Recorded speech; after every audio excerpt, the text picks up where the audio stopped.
Bienvenue à vous, chers téléspectateurs. Injoignable par ses proches depuis dimanche dernier, le journaliste Joseph Guilher-Sepoindelva a été retrouvé ce mardi dans un hôtel à Pétionville, dans un état assez critique, inconscient. L'ancien ministre de la Communication présente des signes qui seraient assimilables à une personne victime d'un accident vasculaire cérébral, selon les informations. C'est autour du thème Ensemble, NAP prend responsabilité pour Sida Kaba que le ministère de la Santé publique et de la Population a commémoré la journée mondiale de la lutte contre le sida ce 1er décembre. Prenant part à cette commémoration, le Premier ministre Jout a annoncé que le gouvernement mobilisera des ressources nécessaires en vue de poursuivre la lutte contre ce fléau. La Commission nationale des marchés publics, pour marquer son 16e anniversaire, a lancé 4 jours d'activité pour sensibiliser les différents secteurs de la société sur l'importance de la passation des marchés publics. Place des journalistes dans la lutte contre la corruption dans les marchés publics a été le thème débattu ce mardi au cours de cette journée organisée à l'intention des travailleurs de la presse. Contrairement aux prévisions, la saison cyclonique a été plutôt clémente pour Haïti, selon le bilan présenté par les responsables du système national de gestion des risques et désastres à l'occasion de la clôture de la dite saison le lundi 30 novembre. Sur plus de 30 systèmes nommés, 2 cyclones seulement avaient eu Haïti sur leur trajectoire. Restez branchés, la détail c'est tout de suite. Si vous jugez que cette vidéo est intéressante, n'hésitez pas à liker et partager la vidéo. Et surtout, n'oubliez pas de vous abonner à cette chaîne et activer la cloche de notification pour ne pas louper aucune de nos vidéos. Nous sommes de retour pour vous présenter le journal en détail. Injoignable par ses proches depuis dimanche dernier, le journaliste Joseph Guilher-Sepoindelva a été retrouvé ce mardi dans un hôtel à Pétionville, dans un état assez critique, inconscient. L'ancien ministre de la Communication présente des signes qui seraient assimilables à un accident vasculaire cérébral. Pour l'instant, le responsable de SOS serait hors du danger après qu'il eût été transporté dans un centre hospitalier pour recevoir les soins nécessaires, selon les informations disponibles. C'est autour du thème Ensemble, NAP prend responsabilité pour Sida Kaba que le ministère de la Santé publique et de la Population a commémoré la journée mondiale de la lutte contre le sida ce 1er décembre. Prenant part à cette commémoration, le Premier ministre Jout a annoncé que le gouvernement mobilisera des ressources nécessaires en vue de poursuivre la lutte contre ce fléau dans le pays. Ces propos étaient recueillis par Rouven Sefar et Michelson Michel. Le gouvernement accorde beaucoup d'importance et donne beaucoup de support au secteur santé en Haïti. Le gouvernement que j'ai l'insigne honneur de diriger veut par ma voix saluer le courage et l'esprit de sacrifice de celles et de ceux qui se sont engagés depuis 4 décennies dans la lutte contre le VIH-Sida. Mon gouvernement a compris la nécessité de mobiliser les ressources nécessaires pour faire face non seulement au coronavirus, mais également aux grandes maladies qui touchent notre population, dont le VIH-Sida. Nous accordons en effet une place de choix aux solutions pérennes à apporter aux urgences de santé auxquelles notre population fait face. Les PVVIH font partie de cette cohorte de patients et gratuitement leur rétroviraux au risque de voir leur état de santé se dégrader. Aujourd'hui, je veux dire qu'avec le support des amis d'Haïti et notre farouche volonté de préserver les acquis de ce programme, la contrepartie de ce financement programmé sur le budget 2021. Présente à la cérémonie, la première dame Martine Moïse a mis l'accent sur la stigmatisation dont sont l'objet les personnes vivant avec le VIH-Sida. En ce sens, elle dit croire que la sensibilisation est un aspect important dans cette lutte pour l'élimination du sida dans le pays. Écoutons ses propos. En ce 1er décembre, nous devons mettre l'accent sur les nombreuses avancées enregistrées au fil du temps en Haïti dans la prise en charge des PVVIH, de la sensibilisation de la population pour une prise de conscience de l'existence de la maladie et l'application des mesures de protection et de prévention dans la lutte contre la stigmatisation et la marginalisation des PVVIH. Dès son arrivée au début des années 80 dans notre pays, le VIH-Sida n'a cessé d'affecter notre peuple, que ce soit au niveau médical, culturel, social ou économique. Son impact ne se résume pas seulement à l'infection d'une personne, mais il s'est étendu à la famille, à la communauté, au pays. Mesdames, Messieurs, le thème retenu pour cette année 2020, Solidarité mondiale, responsabilité partagée, est un acte de foi pour nous porter à croire en nos capacités pour éliminer le virus du VIH-Sida dans le monde. Pour nous autres Haïtiennes et Haïtiens, ce thème nous offre l'opportunité de raffermir notre foi profonde que le sida peut être éradiqué de notre sol si chacun de nous accepte de consacrer son énergie et entreprendre au quotidien de petites actions capables d'aboutir à l'objectif final de sortir victorieux de ce combat.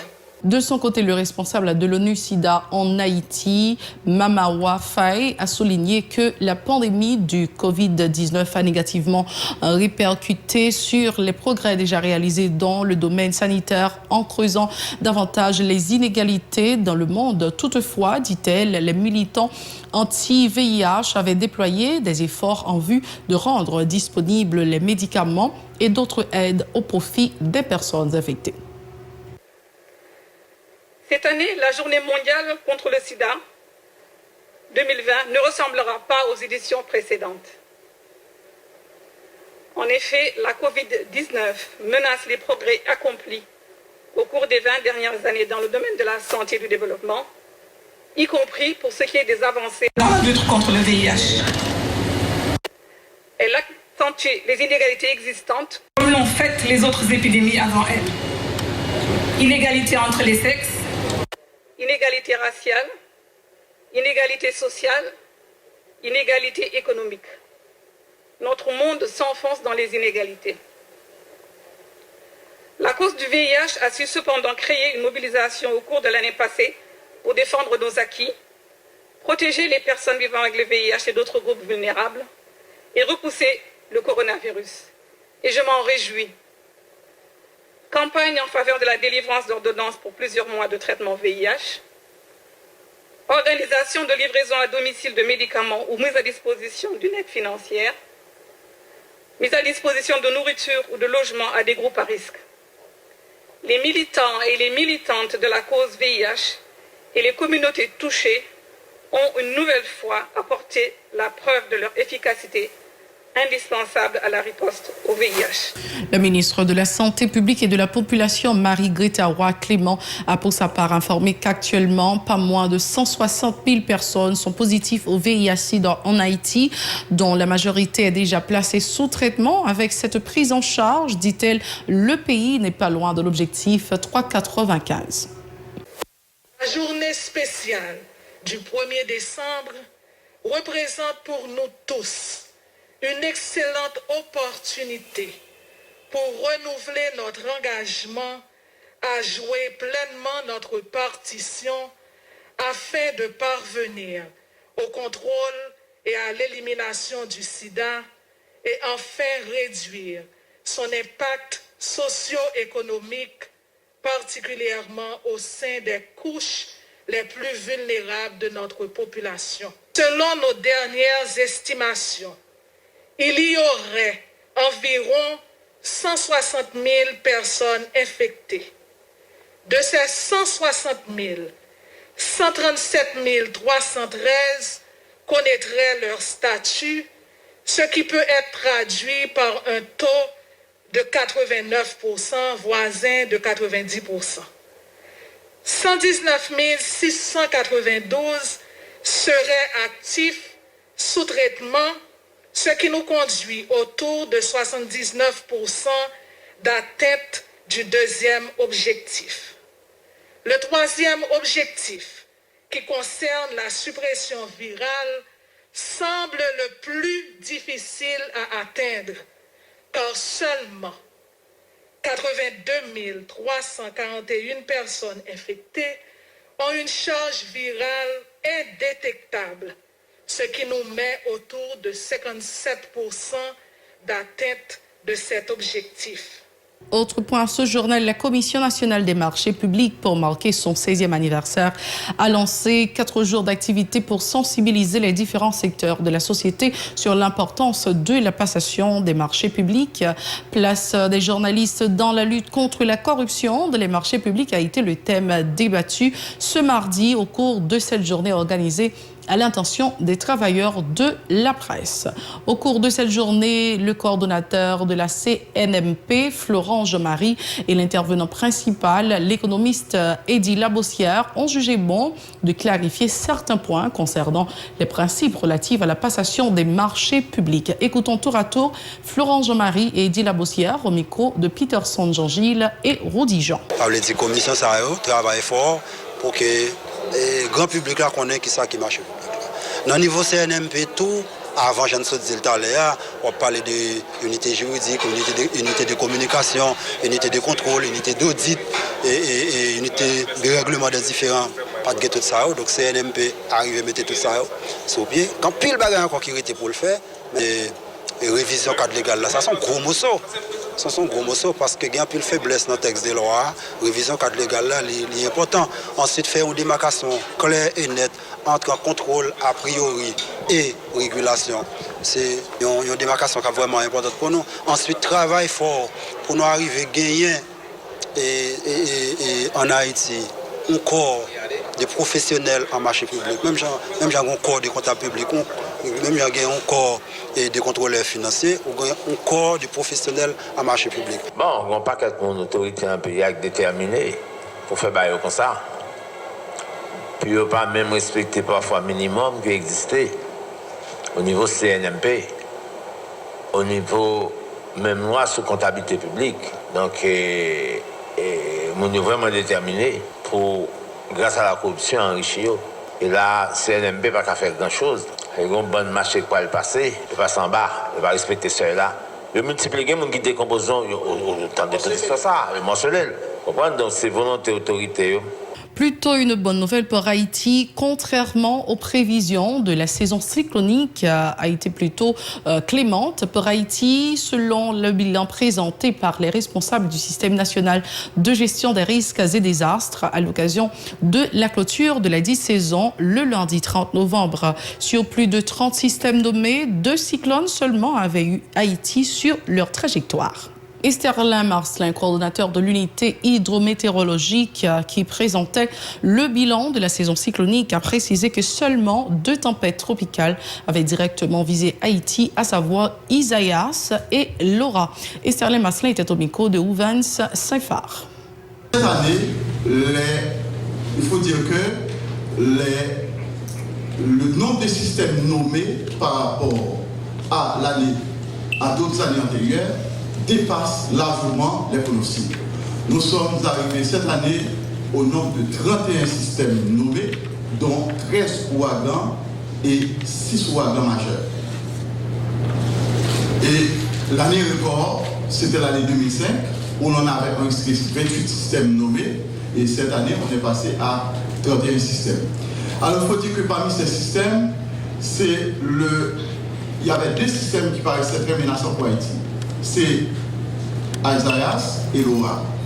Isaias est parti d'une onde tropicale sur les côtes sud-africaines et ouest africaines et a parcouru a fait un long parcours jusqu'au 31 juillet. Maintenant, du 22 au 23 août 2019, on a eu l'impact de Laura. Laura, encore, c'est une perturbation qui est partie des côtes ouest africaines et a traversé la portion nord de la Pantillère jusqu'à se retrouver, parce que tous les pronostics avaient montré que Laura devrait remonter sur l'océan Atlantique pour ne pas impacter les Antilles. Et c'est un système qui a dévié tous les pronostics pour certainement passer par la portion nord de la Pantillère pour rentrer sur la partie sud de la République dominicaine et nous a traversé d'est en ouest. La plateforme départementale de l'Ouest des syndicats d'enseignants dénonce ce mardi 1er décembre 2020 la situation d'insécurité qui ne cesse de prendre de l'ampleur dans le pays. Pour le coordonnateur départemental de l'Ouest de l'Union nationale des normaliens et éducateurs d'Haïti, Canson Delis, l'État est confortable dans ce qui se passe dans le pays où des citoyens sont kidnappés de temps à autre. En ce sens, M. Delis tient à lancer un appel à tous les citoyens afin de faire front commun contre la criminalité qui sévit dans le pays. Les propos ont été recueillis par Wesley Bernard, Jean-Baptiste et Osias Fortuné. Nous dénonçons une situation de criminalité établie dans le pays, en complicité avec l'autorité de l'État. Nous avons dénoncé nos pratiques que le gouvernement utilise la police pour massacrer, raser tout militant, décider de camper contre situation de criminalité. Plateforme départementale Ouest, syndicat enseignants, constater comment l'autorité qui est dans l'État a un rôle clé de ça fait dans tout le pays, dans tout secteur. Côté, il n'y a pas assassiné professeurs, il y a assassiné élèves, il y a assassiné avocats, il y a assassiné médecins, il y a assassiné journalistes.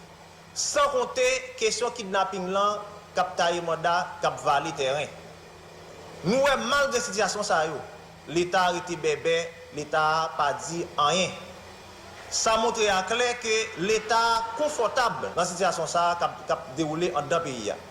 Ça montre à clair c'est l'État qui crée les conditions. Mais nous étonnons en pile, depuis qu'il y a un groupe citoyen qui décide de lever camper contre malfrats, qui a mis de l'eau dans la famille haïtienne chaque jour, nous, au lieu que l'État accompagne, au lieu que l'État cherche moyens pour faire solution, pour créer des conditions de sécurité dans le pays, nous, l'État a plutôt utilisé la police pour massacrer les militants.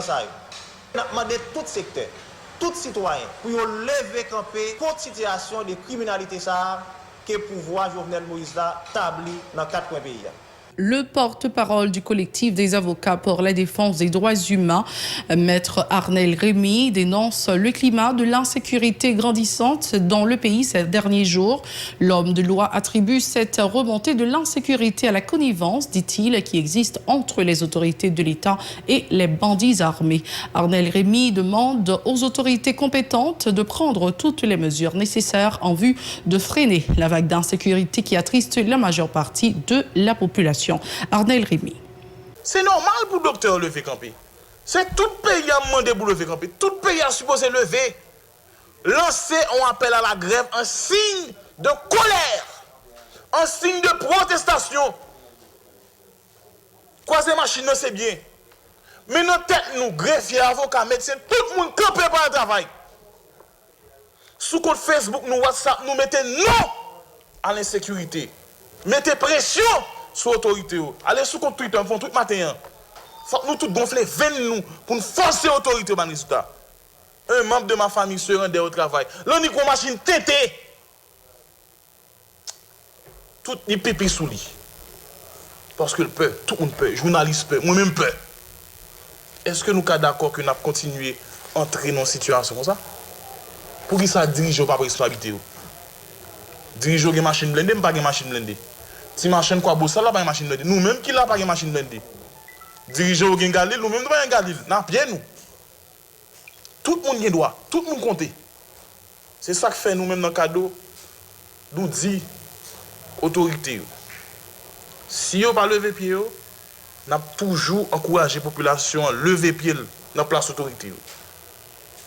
Pour y forcer les résultats, si on n'a pas de résultats, démissionner. C'est la toute fin de ce journal. Merci d'avoir été avec nous. Avant de partir, laissez-moi vous rappeler de nous suivre sur les réseaux sociaux, Facebook, Twitter, Instagram, YouTube ou encore radio-télévision-pacifique.com. Vous pouvez également télécharger l'application Radio-Télévision Pacifique sur votre smartphone ou encore nous suivre sur la chaîne 54 Télé Haïti. Au revoir.